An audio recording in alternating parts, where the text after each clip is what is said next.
Akala ko ba walang kayo? Ay, naku, nakailang sabi na ako sa'yo. Walang kami ni Aisha. Kailan ba tatatak sa utak mo? Nakaibigan ko lang yung tao. Okay. Ano? Ipaliwanag mo. Paliwanag mo sa akin. Ipaintindi mo sa akin. Di pa ba sapat yung mga paliwanag na ginagawa ko? Tinutulungan ko lang yung tao sa may pinapasuyo sa akin.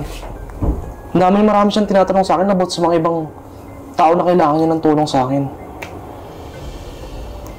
Alam mo? Alam ko na yung mga galawan na ganyan eh. Okay, wala ako. Cheater na naman? Oo! Ngayon naman nakala mo sa akin, cheater ako eh. Wala ka naman tiwala sa akin eh. Ay, Talaga wala akong tiwala sa'yo. Sige nga, ikaw, gusto mo ba magkakaroon ako ng kaibigan ng mga lalaki? Ako? Oo naman. Kasi may tiwala ako sa'yo. Ikaw ba? May tiwala ka ba sa akin? Wala. Okay. Alam mo, maghiwalay na tayo. At sisiguraduhin kong malalaman lahat ng buong tao dito kung paano mo ako niloko. Then go. Ganyan naman tingin mo sa akin. Cheater.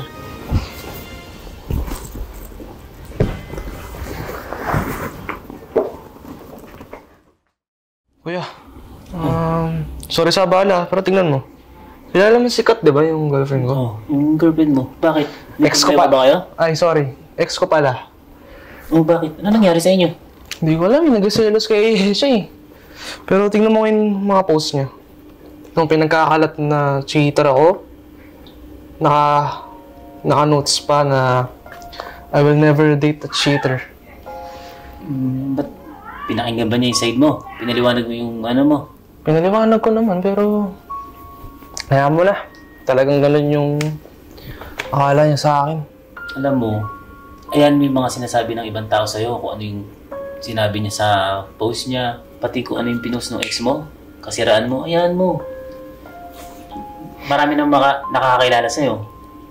Yung totoong naniniwala sa'yo, hayaan mo sila na siraan ka ng siraan, basta sa sarili mo, wala kang ginagawang masama. Pati huwag ka na lang sumagot sa mga paratang sa'yo. Kasi hindi lang tatagalan lalo yung issue pagka ganun. Hayaan mo na sila, magsasawa din sila. Basta alam mo sa sarili mo na wala kang ginagawang masama. Salamat, kuya. Alam mo, bihira lang din kita makausap, ha? Eh, alam naman, busy tayo sa Okay, work. salamat. Pero yun na nga eh. Bihira lang kita makausap, pero ganyan pa sinabi mo sa akin. Basta, Thank you, ha? yung mga naninira sa'yo, wala lang mga magawa yun. Hayaan mo na sila. Sige. Basta, Maalis na rin ako. Sige, kuya. Sige, Thank you, ha? tol. Sige, tol. Ingat, ha? Tapos medyo tayo siya. Alam mo, ano? Kukuin mo naman. Diba? Tamang hinala ako. Akala ko ba walang kayo? Eh halata namang siya yung pinalit mo sa akin. Ano nagsasabihin niya dire? Alam mo, Kat. Lap, tara na. Ay, pre, thank you ah. Sige, mag-ingat. Nakabook na yung sila. Sige. Bye. Pero salamat, ha? Ay, nako. Anong ibig sabihin nun? Sabi mo naman sa'yo, di ba? Kaibigan ko lang naman yung si Ayesha eh. Tsaka, pansin ko, yun yung mali sa'yo eh. Mas lagi mo pinapangunahan yung hinala mo. Hindi mo man lang inisip kung nagsasabi pa talaga ako ng totoo.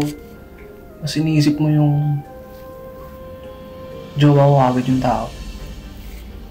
Tinutulungan ko lang si Ayesha para malaman niya kung may gagawin niya ba sa Gerish.